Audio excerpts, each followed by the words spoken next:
Hello guys, in this video I am going to show you how to set the playback speed of a video on the youtube.com website, but first I just want to mention, don't forget to subscribe to my channel because at 10,000 subscribers I am going to show you my whole YouTube revenue statistics and growth strategy, how to make money online. So let's jump into it. First of all, open the website on your device, and after that tap on the video that you would like to select the playback speed of.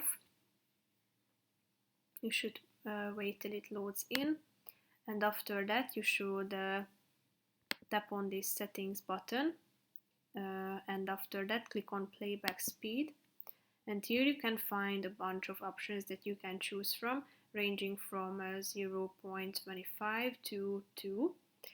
As you can see, the default option is normal, so if you want to change it, just tap on the relevant one and it will be changed automatically. However, you can also customize it by tapping on the custom button, and you can select the speed at this slide.